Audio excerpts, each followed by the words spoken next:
I never ever felt that I'd be able to place this music in movies until Yardie came along. And then it was like, wow, you're telling me I can play my favorite reggae tunes in a movie?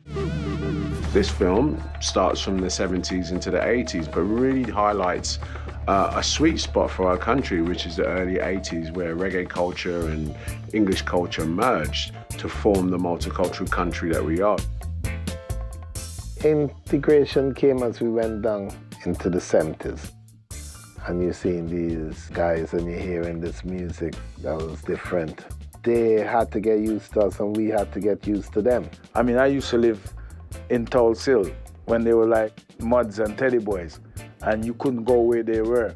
But then if we had a reggae dance, those same guys would be coming into the reggae dance.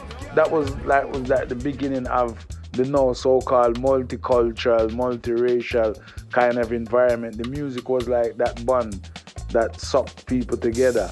There were always a lot of Caribbean people living in Nottingham from the Windrush times. And reggae music was in the charts then. It was in the pop charts, it was on television. It was very accessible. English culture sort of really adopted reggae music. It was easy to get on with, it was vibey. It just reminded England of sunshine. In my film, it's very much a big part of it because my character is a DJ. He's connected to his music in a very deep way. We want to pick up a new song right now, I Know Sound.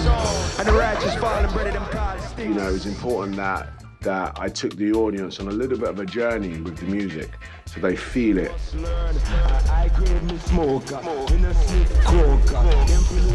So many British labels started to form because reggae was selling in the UK. It was like, this was the place. Records were made in Jamaica and sent straight to England. There was a record shop in every borough. And you'd go and you'd see what was going on and everyone would have different things, or you'd go around all of them trying to find that record that you had to have for the weekend. You went out on a Saturday night listening to Sound System, you heard them play certain tracks. So the next weekend, the next day, it was straight to a record shop because you heard this track. Sound system played a major role in reggae because the sound system was the vehicle for the music. The music wasn't really being played on like Radio 1 as you'd have nowadays. There wasn't any BBC One Extra. The sound system was playing your music, you got your break because sound systems were traveling. And so sound system has a very important part as it was kind of, and it still is, our kind of time where we hear music from ourselves, for ourselves. That very much speaks about sound system culture. And often it's described very differently, but it is about community.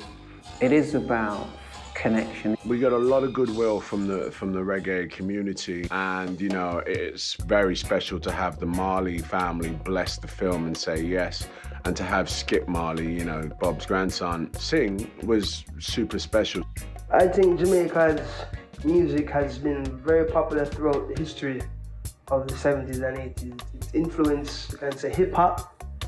It's influenced dance, it's influenced a bunch of things because it's a rhythm and a feeling. Growing up where I grew up in Hackney, you know, which is a big Afro-Caribbean community, the music was part of the expression. People used to play music way more openly in their houses, in their cars, and you would hear a lot of reggae. The rhythm, the groove of the music now is influence. It's a direct influence when you even said some Ed Sheeran stuff, Ellie Goulding. A lot of pop music, which like a lot of Major Lazer stuff, is a direct influence from reggae music. You know, the more modernized version of dancehall to like Popcorn, to Mavado, Vibes Cartel. There's different people that have done this thing and transferred it and made it more for our kind of generation. Now they've got this Afro beat, which they fused the reggae into it. They got grime, they fuse reggae, they sample it, they sample reggae and hip hop. It's the most sampled music in the world because it's the beat of your heart. Reggae is music that brings people together of all different places. All different types of people come together when they listen to reggae, so I feel like that's a peace-building type of music. You look at the collaborations with Jamaican and overseas artists. It's never like before. And it shows that, you know, reggae is international and it's for everybody. The future of reggae is very bright. I think it's important that we do look back in time and look at our culture in needle drop films like this that show us what it was like. It's a very specific time, and hopefully people can look at Yardie and go, I know a little bit about how reggae music influenced the UK. Yes, mic check, 1, 2, 1, 2. Yes, I. Yes, sister.